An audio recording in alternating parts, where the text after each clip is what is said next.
Good morning, Nicholas. How are you? I'm doing really good, Viv. How are you that side? Good, thanks. It's good to speak to you again. Likewise. And we have an interesting topic today, Yeah, on why we choose the wrong people in relationships. And my feeling with a topic like this is just to start with the understanding that, I'd like to throw the question out there, do we ever really choose the wrong person, right? To define this is quite a difficult thing. What are your thoughts? so I think we all look for gods and goddesses to come and just make everything right in our lives. And what happens in reality is we have this amazing collision of your partner's faults and your flaws. And the rest of our lives together with that partner is really learning how to manage that. And for me, it's very often stopping and looking and thinking, what on earth is my husband, in my case, trying to teach me right now with his very different personality from mine?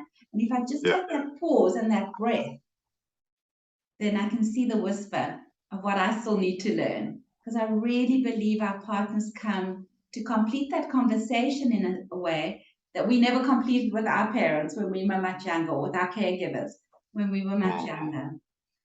What are mm. your thoughts? Yeah, I love that. I think, that that metaphor of a whisper.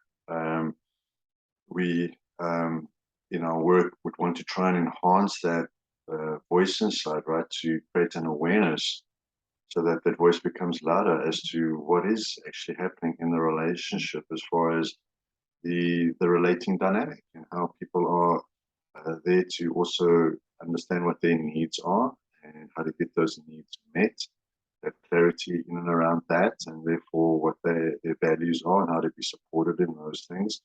um, and I love that. I love that there is that voice, there is that wisdom, there is that knowing against that background of our conditioning and the experiences with our parents, as you say, and that collision. Absolutely, a lot of my clients often say that their relationships have been a slow motion car collision happening, and they're actually witnessing it happening, and there's nothing that they can do about it.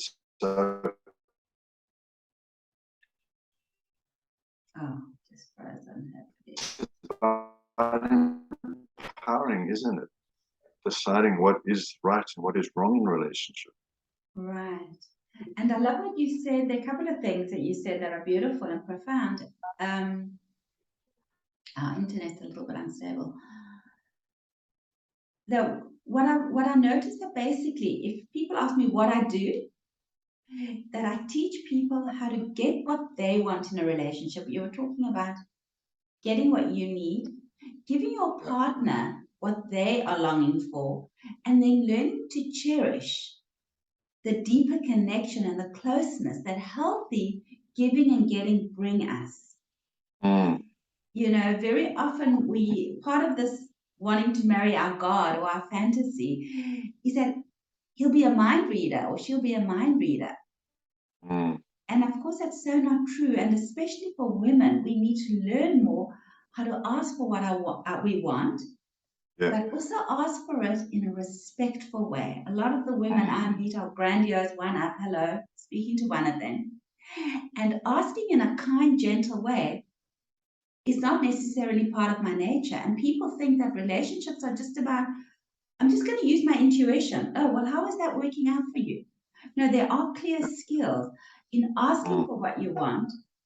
And mm, your partner's also not Father Christmas, got a magic wand going to give you yeah. everything. And being grateful and being able to express that gratitude for the 5% you might have gotten. Yeah. Express Yeah. appreciation, that's part of the cherishing. Cherishing for me really means being seen and witnessed. I love that word. Hmm. Do you relate to it the same way? To really be seen and witnessed for all that you are, right? To be cherished for all that you are. That takes quite a bit of work to get to that place. 100%. I think that takes that pause.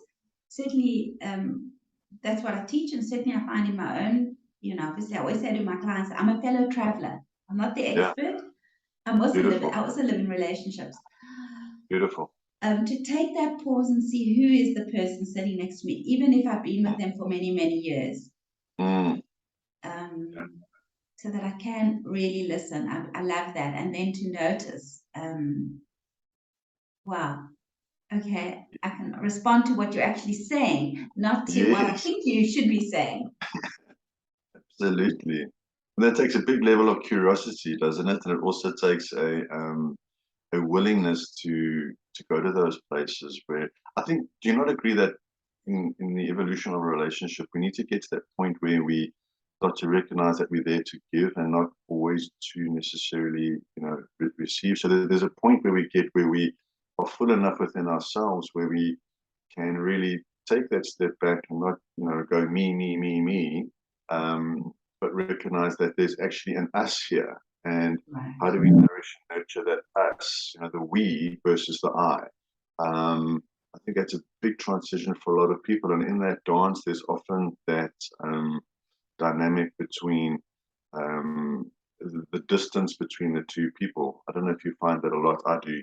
There's this unspoken challenge between who moves closer and who's moving further away. Often there's that dance, right? Right. And helping them to recognize that, and because that push pull dynamic is in a lot of relationships, and um, particularly in the beginning also. And I think with a lot of the work that we do is to recognize where that person is at in their stage of their own personal development, as far as what it is they're going to be looking for in the relationship. As you say, a lot of us may have this fantasy of the god or the goddess and things like that, but recognize that you're just dating, um, perhaps, right? So be careful of the projections and understand the evolution and the different phases that people do go through. Because I like that word you used there too, being a fellow journey, yeah, and to recognize that relationships are a journey, and that they do evolve at certain stages, and to be together in those different stages together is vitally important, don't you think? Yeah, you talk about the team, the us, and But moving yes, from me and you to us or to we. yeah. If you think of our relationships as an ecosystem or as your house, right? We Mm, live in it. We're not above it. In fact, you and I were talking about your neck of the woods, or how ecologically things have changed so drastically. yeah. And our relationships, we're not above the trees and we're not above nature. We're in nature, right? And it's the same with our relationships. We are dependent on our relationships. We need our relationships. So if Mm, you think of it like your house, if I'm going to scream and shout here, my partner's going to withdraw and punish here. That's like throwing garbage, let's say, into our common living space. Both going to breathe in the bad fumes. So it's in our interest, because it's not I win this fight, you lose. No, if I win this fight, I'm certainly going to pay a price for it. My partner's not going to take it lying down. So if yeah. you think of it like throwing garbage into our living space, Mm, we're just breathing in those bad fumes all the time. We're both being affected by the mm, disrespectful living and behavior. yeah. So if we remember that us concept, that there's something bigger than you and me, it's the Mm, relationship. So that the answer to who's right and who's wrong is really the relational answer is who cares?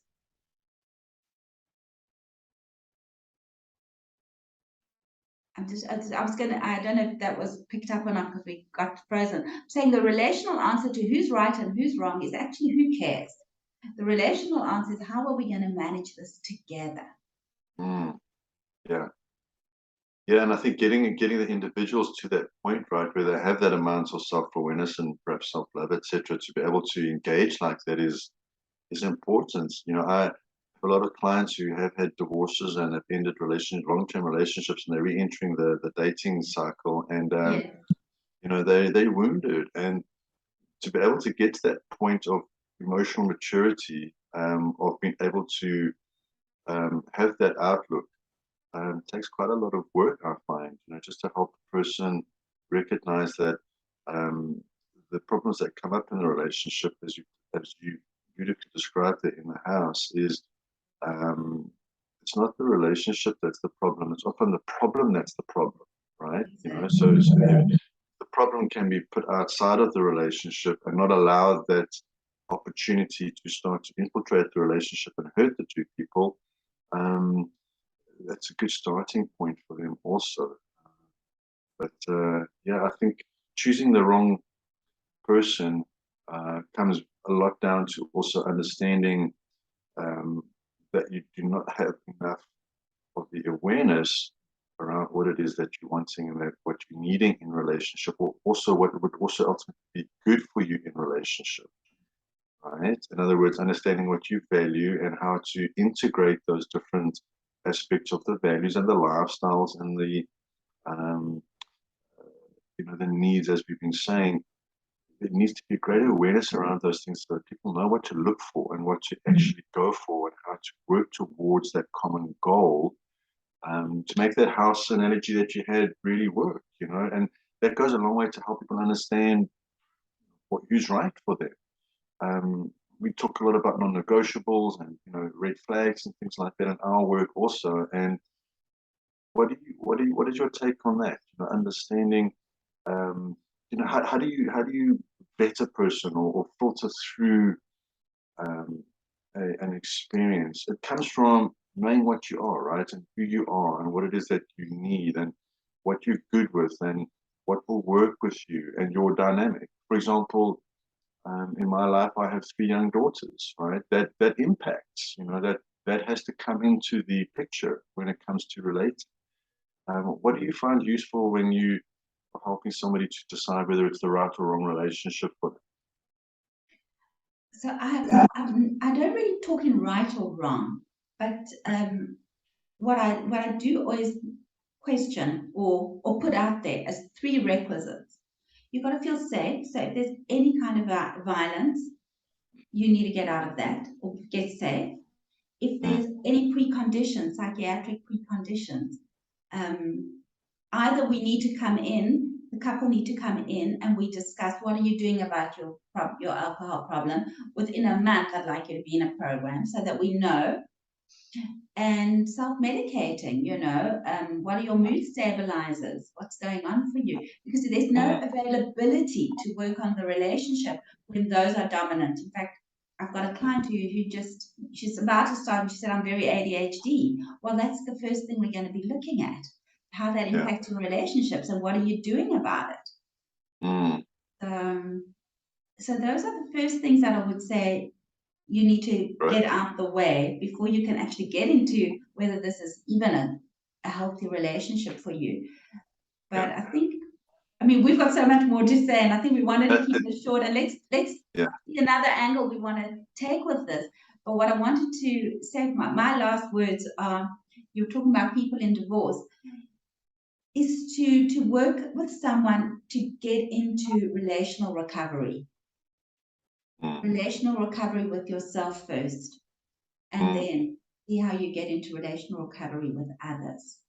That's what I would offer people to do, really to go that direction and have a look. Where can you get into relational recovery and with whom? Beautiful. And I think that comes from that understanding that 2 bodies that are aligned are often better than one, and that relationships are worth fighting for and having, tough as they can be and as hard work as they can be.